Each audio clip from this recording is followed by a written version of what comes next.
কোথাও যাসনি যেন, আমি এক্ষুনি আসবো, আমি এক্ষুনি আসবো, আমি এক্ষুনি আসবো।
সুন্দর।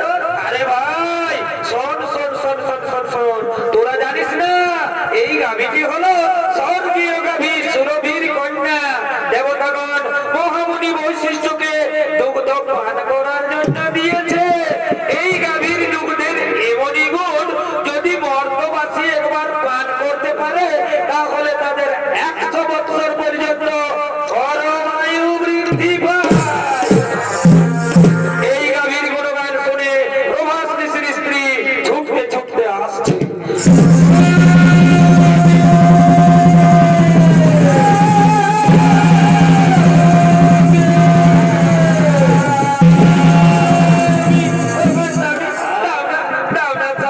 এই গাভীটি তুমি আমায় হরণ করে দাও, এই গাভীটির আমার ভীষণ প্রয়োজন।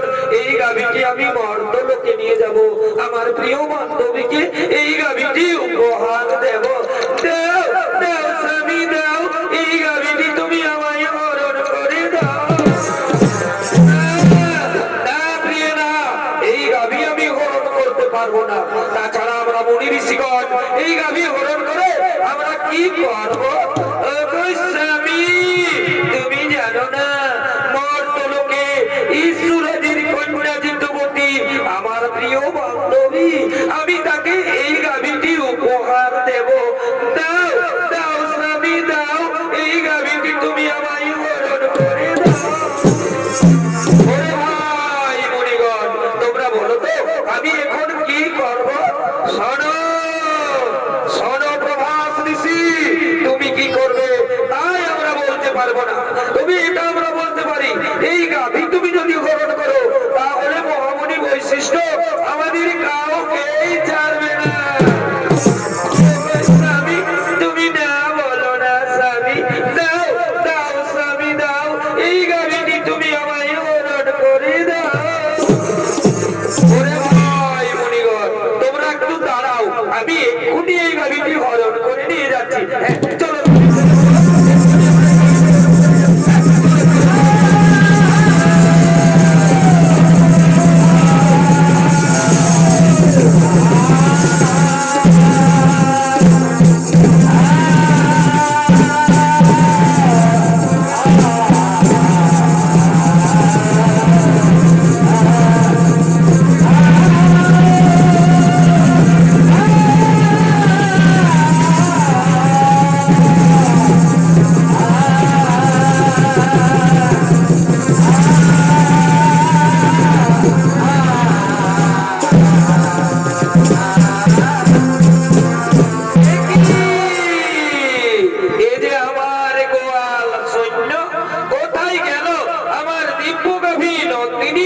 আমার গাভী নন্দিনীকে তো গোয়ালে দেখা যাচ্ছে না।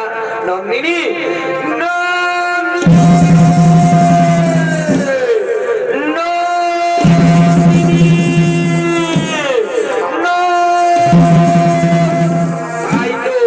আমার দিব্য গাভী নন্দিনীকে তো কোথাও দেখতে পাওয়া গেল না।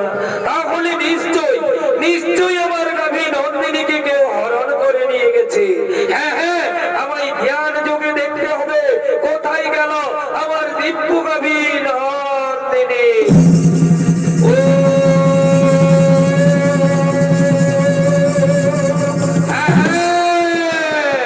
বুঝতে পেরেছি, অষ্টাবশর তোমরা এসেছিলে আমার অতি মনোরমা আশ্রম দর্শন করার জন্য। তোমরা আমার দিব্য গাভী নন্দিনীকে হরণ করে নিয়ে গেছো মর্তলোকে। যাও, আমি তোমাদের অভিশাপ দিচ্ছি, মর্তলোকে মানব কুলে জন্ম নেবে তোমরা।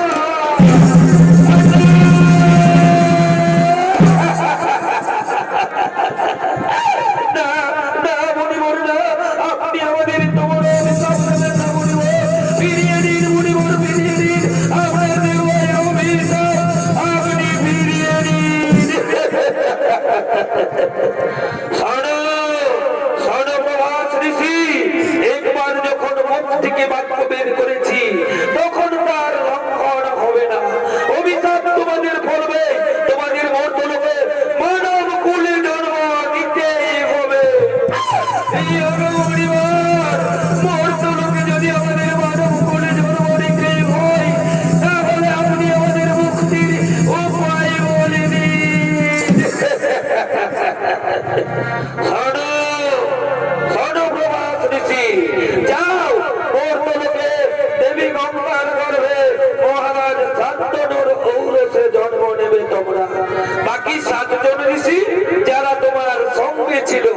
তাদের অপরাধ একটু কম, তাই তারা জন্মের পরেই মুক্তি লাভ করে ফিরে আসবে এই গোলকে। আর যেহেতু তুমি তোমার স্ত্রীর কোঠায় আমার দিব্য কবি নন্দিনীকে হরণ করে নিয়ে গেছো মর্তলোকে, সে কারণে তোমাকে সারা জন্ম কাটাতে হবে মর্তলোকে। জন্মের সময় তোমার নাম হবে দেবব্রত, পরক্ষণে ভীষণ প্রতিজ্ঞা করার ফলে তোমার নাম হবে ঋদ্ধ। এই আমার আশীর্বাদ, এই আমার অভিশাপ।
মহারাজ শান্তনুর ঔরসে দেবী গঙ্গার গর্ভে জন্ম নিলেন অষ্টবসু। অষ্টম গর্ভে জন্ম নিলেন মহামুনি প্রভাস ঋষি। জন্মের সময় তার নাম হয় দেবব্রত, পরক্ষণে ভীষণ প্রতিজ্ঞা করার ফলে তার নাম হয় ভীষ্ম। আর এদিকে কাশী রাজের কন্যা অম্বা, সে সভাধিপতি শাল্যরাজের প্রেমে পড়েছে। তাই সভাধিপতি শাল্যরাজ ছুটে চলেছে অম্বার সঙ্গে দেখা করার জন্য নির্জনে।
এইভাবে লুকিয়ে লুকিয়ে প্রেম করতে হবে,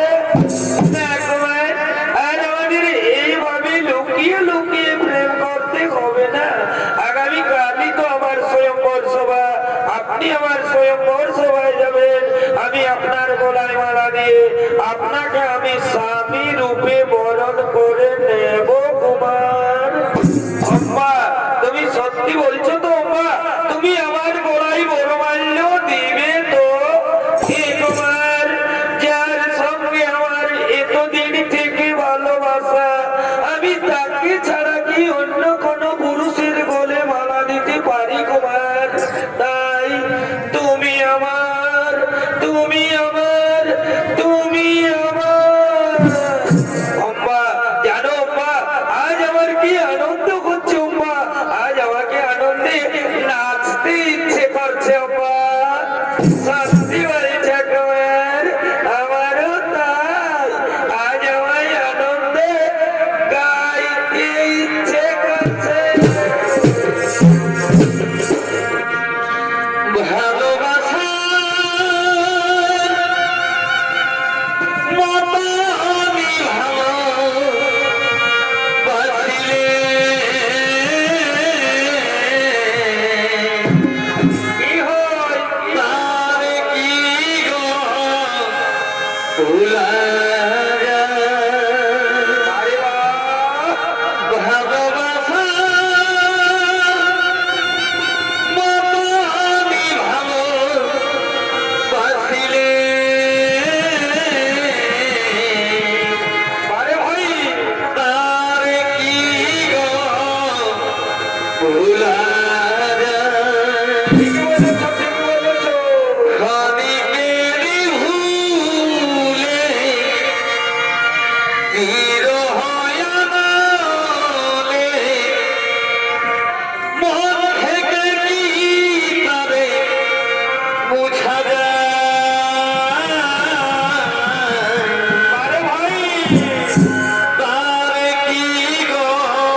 আর আমি এখানে বেশিক্ষণ অপেক্ষা করবো না আম্মা, আমাকে তাড়াতাড়ি রাত সবাই ফিরে যেতে হবে।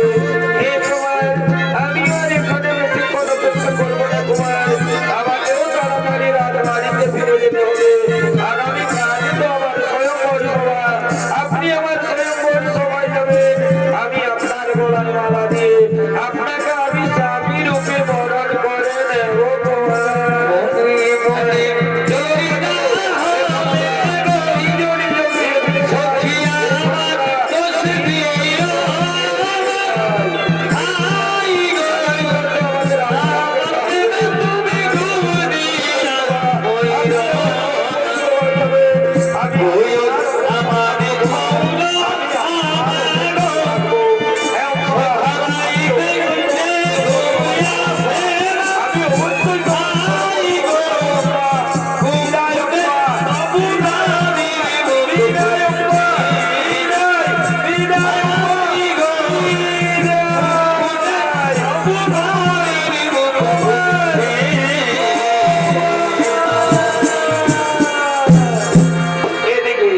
এদিকে কাশীরাজের তিন কন্যা অম্বা, অম্বিকা ও অম্বালিকা।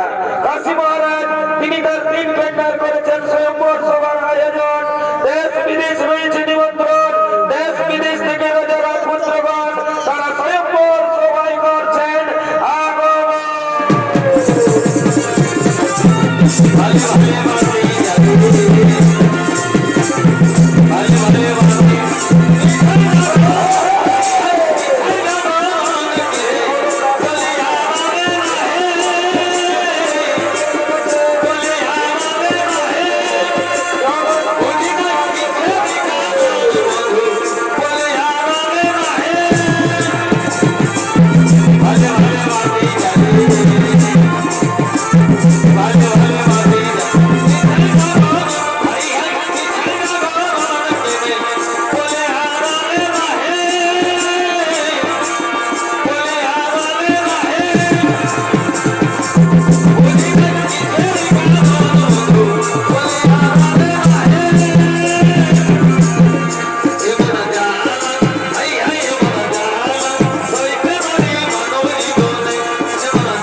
করিবে বরণ।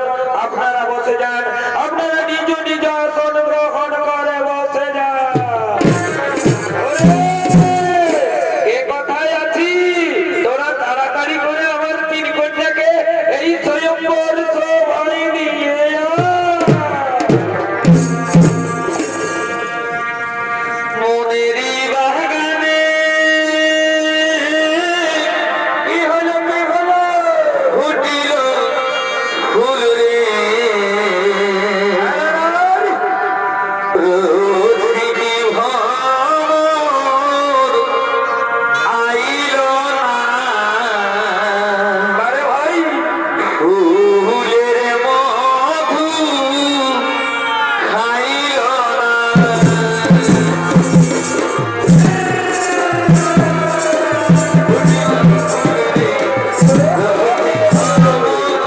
আইল না, ফুলের মধু খাইল না।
বিশ্ববোধয় তার পিতার মৃত্যুর অপেক্ষায় ছিল। তার পিতা মৃত্যুবরণ করেছে, তার মা শাখা পোলাও ভেঙেছে, আর বিশ্ব তার দৃঢ় প্রতিজ্ঞাও ভেঙেছে। আপনারা সকলে চুপ করুন। আমি নিজে বিয়ে করার জন্য এই স্বয়ংবর সভায় আসিনি। আমি এই স্বয়ংবর সভায় এসেছি বাহু বলে 3 কন্যাকে হরণ করে নিয়ে যাবো হস্তিনার রাজপ্রাসাদে। আমি আমার ভাই বিচিত্র বীর্যের রানী বানাবো। বাধা দিতে যদি কারো শক্তি থাকে তবে এসো, এসো এই বীর্যের সম্মুখে। কি বিশ্বদেব, এই স্বয়ংবর সভার ফল থেকে আমার 3 কন্যাকে করিব হরণ। না হলে ধরো অস্ত্র করুন, এক্ষুনি আমি তোমায় বলছি বলিব। তবে নাই হোক, তবে নাই হোক, তবে নাই হোক, একই কর্ম উৎপন্ন সব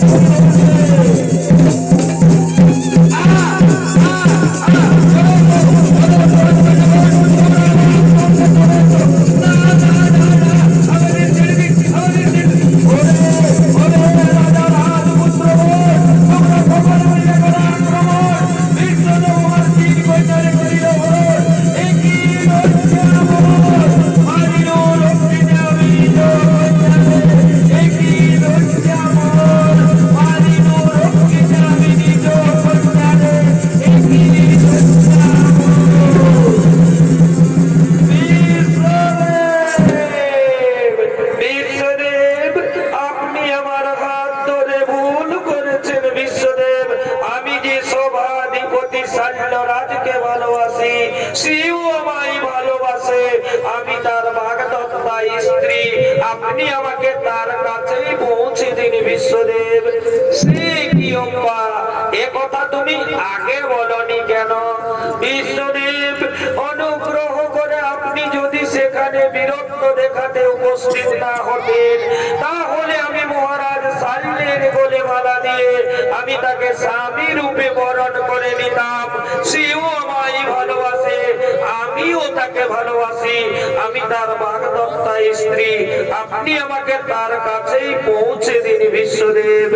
হ্যাঁ, চলো বা চলো, আমি তোমাকে মহারাজ শাল্যের কাছেই পৌঁছে দেওয়ার ব্যবস্থা করবো। চলো, চলো বা, চলো, চলো।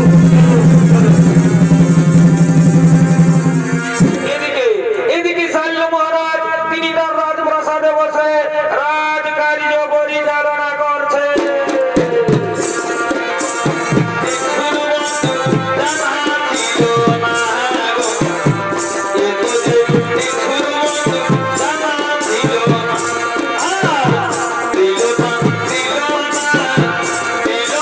দিল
কিছু হবে না। আজ তোমরা নিজ নিজ কক্ষে ফিরে যাও। আজ আমায় একটু একা থাকতে দাও। যাও যাও মন্ত্রী সেনাপতিগণ, তোমরা নিজ নিজ কক্ষে ফিরে যাও। আজ আমায় একটু একা থাকতে দাও।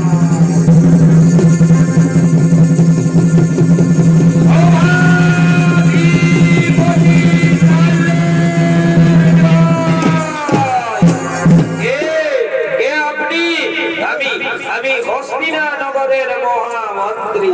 এই নিন মহারাজ, আপনার বাগদত্তা স্ত্রীকে আপনার কাছে এনে দিয়েছি, আপনি একে গ্রহণ করুন। আমি এখন আসি মহারাজ, আমি এখন আসি।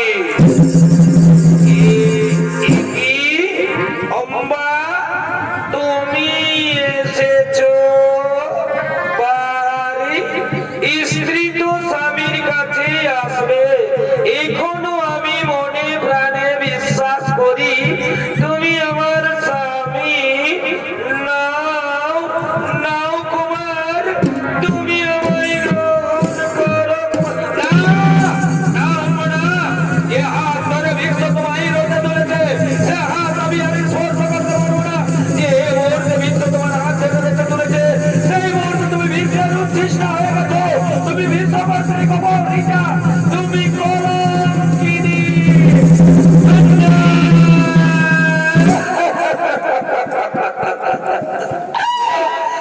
ক্ষত্রিয় সমাজের কলঙ্ক রাজ, আমি আমায় বলছে কলঙ্কিনী। চুপ করো, চুপ করো দুর্বিষণ নারী। আমি আবার বলছি, যে হাত ধরে বিশ্ব তোমায় রোদে তুলেছে, সে হাত আমি আর স্পর্শ করতে পারবো না। যে মুহূর্তে বিশ্ব তোমার হাত ধরে রোদে তুলেছে, সেই মুহূর্তে তুমি বিশ্বের চেষ্টা হয়ে গেছো। তুমি বিশ্ব মাত্রে কবর রিটা, এই অপহৃতা নারীকে মহারাজ কাল্য কোনদিন গ্রহণ করবে না। তুমি তোমার বিশ্বদেবের কাছেই ফিরে যাও, তুমি তোমার বিশ্বদেবের কাছেই ফিরে যাও।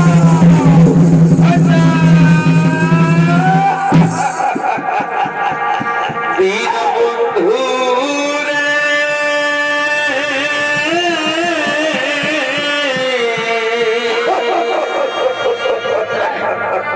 তুমি নেই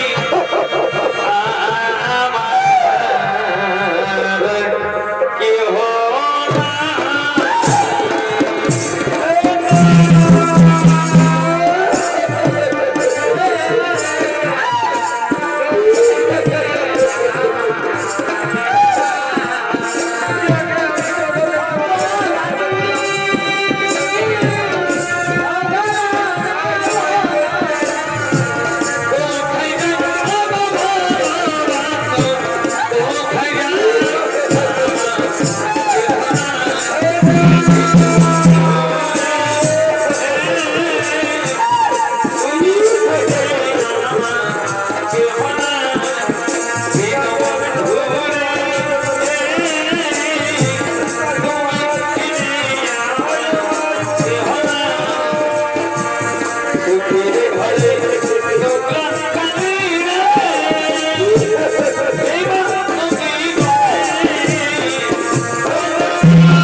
Hare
বাজা বাজা বাজা এইটাই তো বিয়া ঘরের মজা।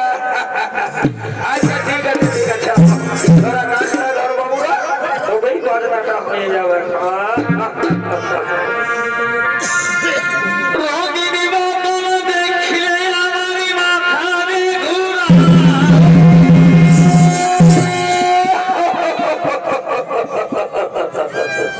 আরে ভাই, এই রঙিন মালটা হচ্ছে বিদেশি মাল, বুঝলে না? এই মালটা ঢোকে দিতে দিতে তো আমাকে শ্রদ্ধা করে দেয়। রঙিন মাল দেখলে আমার মাথা যে ঘুরাই, আর দিল ছেনা পানিয়ে দিলে বলার কিছুই।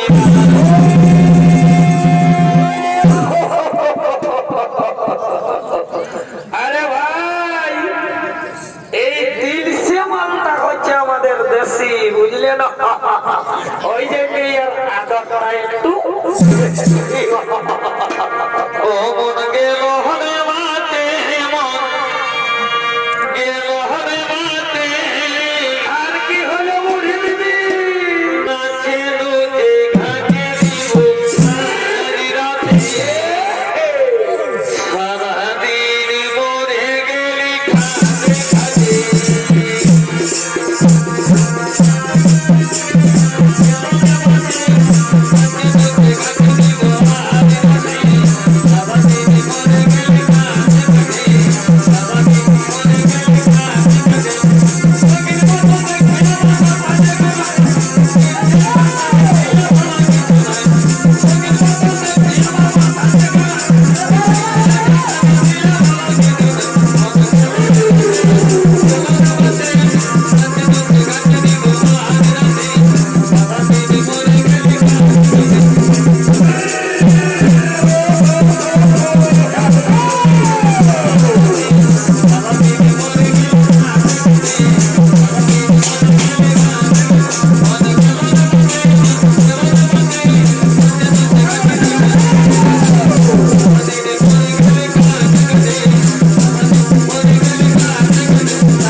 প্রত্যাখ্যান করলো কেন? আপনার জন্য। আপনি আমার অন্তরের হাতে তুলেছেন বলে মহারাজ তাল্লু বলেছে এ হাতে আমি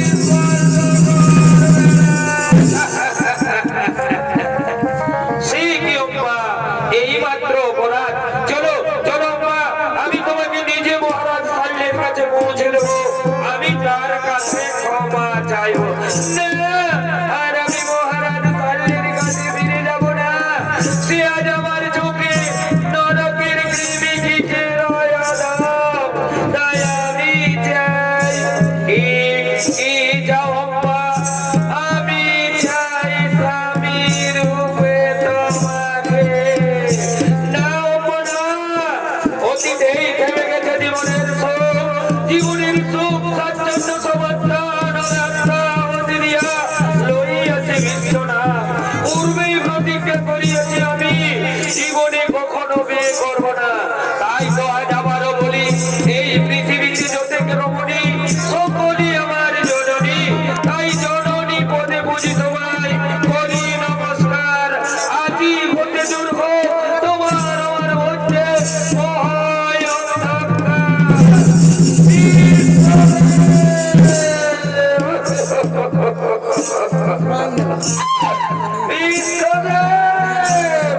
মানিব না আমি, লইব প্রতিশোধ, করিল প্রতিজ্ঞা। জ্বলন্ত অগ্নিকুণ্ডে প্রাণ বিসর্জন দেব, পুনরায় জন্ম নেব। শ্রীকণ্ঠী রূপে আমি তোমায় কুরুক্ষেত্রের মাঝে দর্শন দেব। আর সেদিনই হব আমি তোমার মৃত্যুর কারণ। তুমি মানে মানে জর্জরিত হয়ে যন্ত্রণায় ছটফট করতে করতে সরসজ্জায় লুটিয়ে পড়বে, কিন্তু মৃত্যু হবে না তোমার। দিলে দিলে মরবে তুমি, এ হলো আমার অভিশাপ। দিলে দিলে মরবে তুমি, এ হলো আমার অভিশাপ। দিলে দিলে মরবে তুমি, এ হলো আমার অভিশাপ।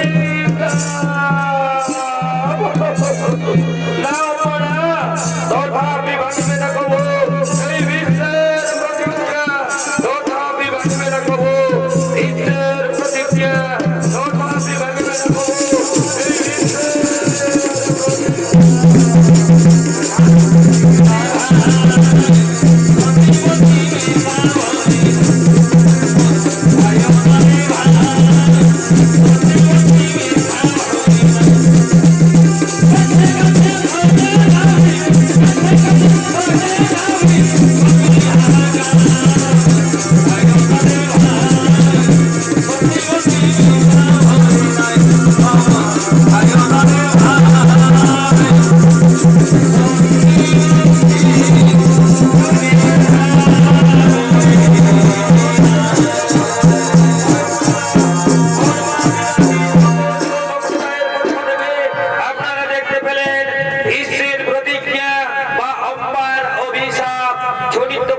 আমরা এখানেই সমাপ্ত করলাম। নমস্কার।